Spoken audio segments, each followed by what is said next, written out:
As promised, let's take that conversation forward with the management of Bajaj Auto. We have Mr. Rakesh Sharma with us. Mr. Sharma, thanks for joining in, and congratulations. Looks like another good month because on the domestic front, you're firing away. I think the growth is almost 18%. So let's start with the domestic business. I know so much is happening with the new CNG bike as well. How does the second half now look? Because now we'll start getting into the festive season. Good morning. Yes, the growth numbers look very good, but they don't actually reveal the full story. July is, in any case, a very small month. There is not many degrees of freedom there because of the onset of monsoons in so many parts of the country, and people are also waiting for the festive to kick in, which starts by August and peaks, let's say, in October. But what these numbers don't reveal is the performance of the growth platforms, which we started to launch into the market in June onwards. And Freedom, the CNG bike, has not really kicked in as yet because the deliveries have just started to happen in the last week. But some of the other things, particularly, our 250cc plus portfolio, Triumph had a really breakthrough month. As you know, it was sort of at 2,000 levels for a few months. Now it is stepped up to above 3,500.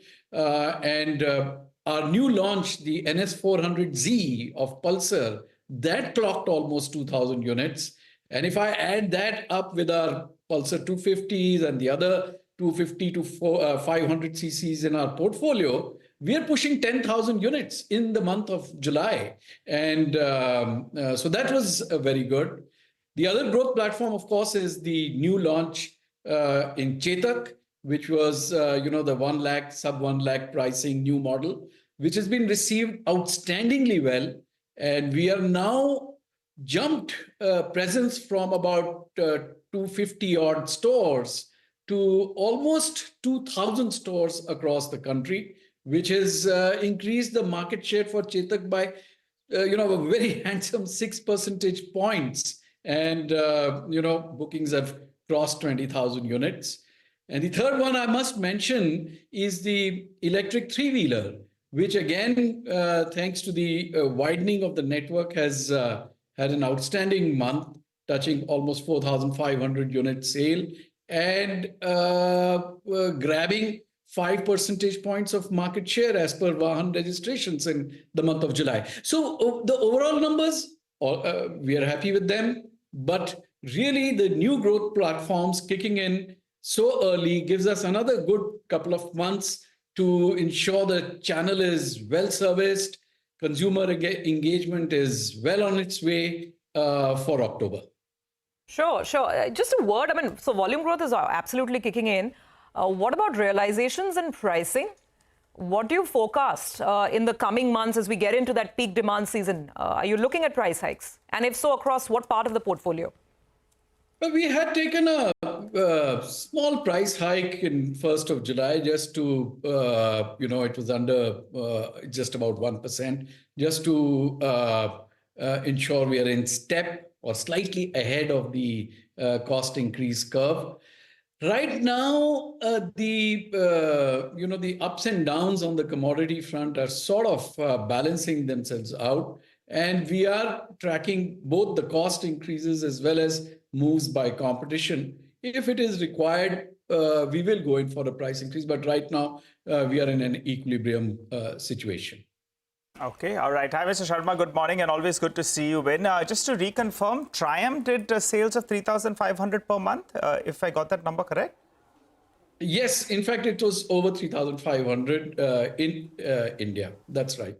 Triumph. Expecting this sort of a momentum to continue as well? I hope so. We had put in some, an extra effort on the sales side, and sometimes, you need to just turbocharge this, and that has really worked. And we would be expecting to continue it in the same vicinity in the coming months. Let's turn our attention a little bit to the exports then, and particularly Nigeria. As you were telling us, Nigeria got hit hard. It used to do, I think, 50,000 units, and it came down to, I think, 15,000 odd. For the past month, how was it? And do you expect exports to gradually improve from here on?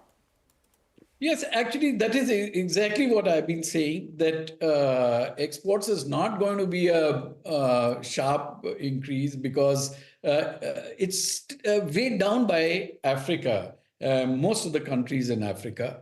I mean, to give you an idea about the slow climb back which is there, Nigeria, our retails have gone from 15,000 to 16,000, and the numbers which I got just this morning about July is 17,000. So you can see that it is agonizing slow, but at least the nose is pointing in the right direction. Whereas the other regions like Latin America, ASEAN are showing handsome growth. But when we combine Africa with all the others, then the overall growth which we see is going to be steady, but in small steps. Okay, all right, Mr. Sharma, we wish you all the best of luck. Thank you very much for joining us. It's always a pleasure having you with us here on CNBC TV18, and look forward to speaking with you again as sort of you continue to repair some of the sales on the export side, etc. I just want to